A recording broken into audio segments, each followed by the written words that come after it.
Oh, hello there. I'm Bilchan. I'm Nimikung.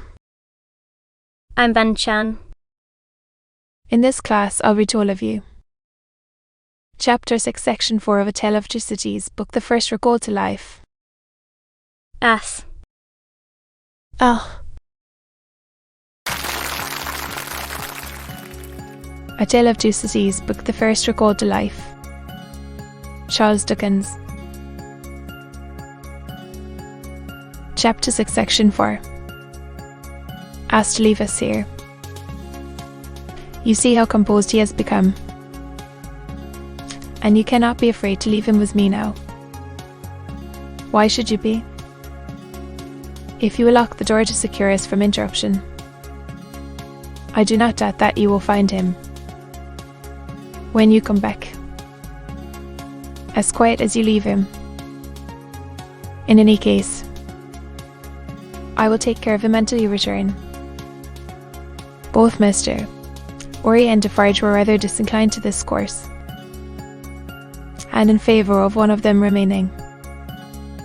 But, as there were not only carriage and horses to be seen to, but travelling papers, and as time pressed, for the day was drawing to an end, then, and hurrying away to do it, and, as the darkness closed in, the daughter laid her head down on the hard ground close at the father's side, and watched him.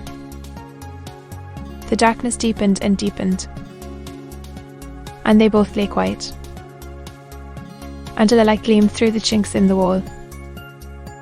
Mr.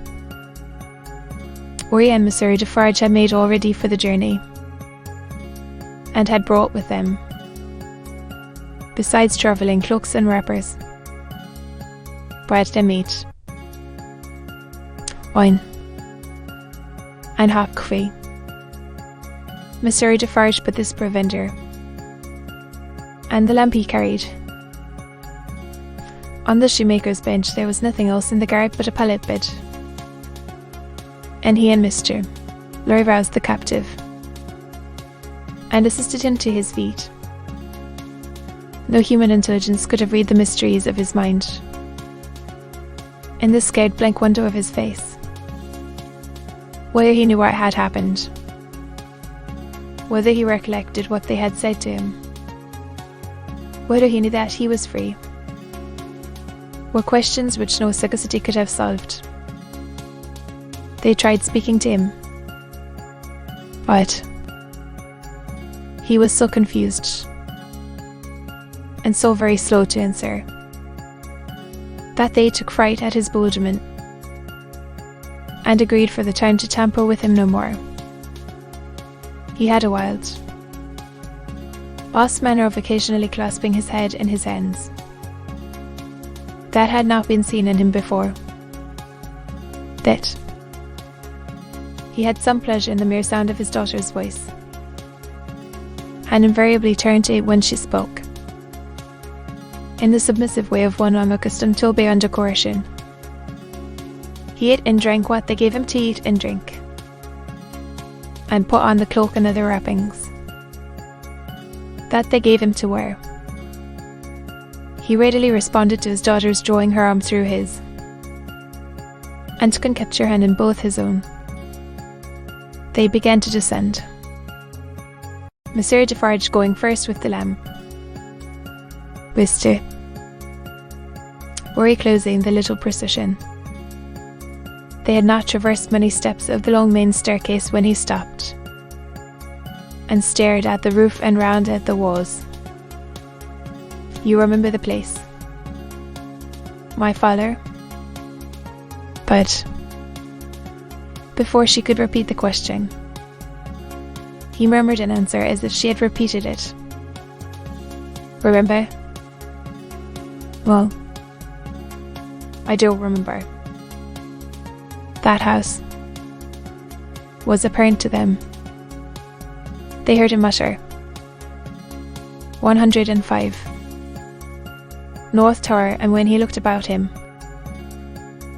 It evidently was for the strong fortress walls which had long encompassed him. On their reaching the courtyard, he instinctively altered his tread, as being in expectation of a drawbridge. And when there was no drawbridge, and he saw the carriage waiting in the open street, he dropped his daughter's hand and clasped his head again. No crowd was about the door. No people were discernible at any of the many windows. Not even a chance passerby was in the street. An unnatural silence and desertion reigned there.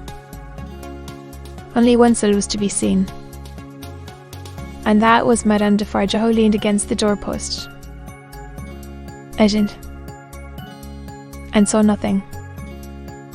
The prisoner had got into a coach, and his daughter had followed him, when Mr.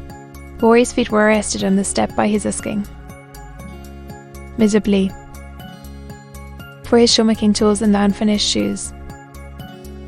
Madame Defarge immediately called to her husband that she would get them, and went, Edged, out of the lamplight, through the courtyard.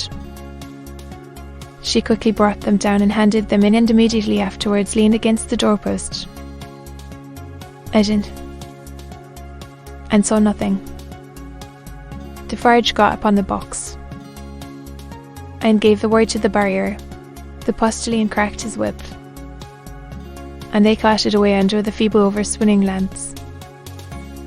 Under the over-swinging lamps swinging ever brighter in the bitter streets, and ever dimmer in the war scene by lighted shops, crowds, illuminated coffee houses, and theatre doors.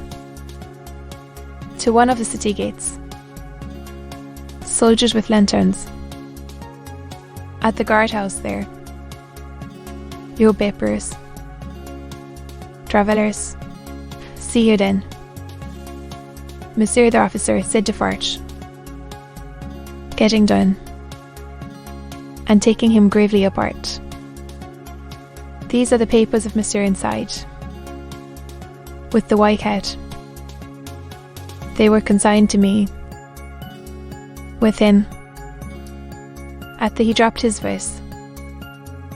There was a flutter among the military lanterns, and one of them being handed into the coach by an arm in uniform. The eyes connected with the arm looked, not an everyday or an every night look, at Monsieur with the white head. It is well. Forward, from the uniform. Adieu from Defarge. And so, under a short grove of feebler and feebler over-swinging lamps, out under the great grove of stars, beneath that arch of unmoved and eternal lights, Bon, their rays have even yet discovered it, as a point in space where anything is suffered or done. The shadows of the night were broad and black, all through the cold and restless interval, until dawn. They once more whispered in the ears of Mr. Jervis Lorry, sitting opposite the buried man, who had been dug out, and wondering what subtle powers were forever lost to him, and what were capable of restoration of old inquiry. To be continued.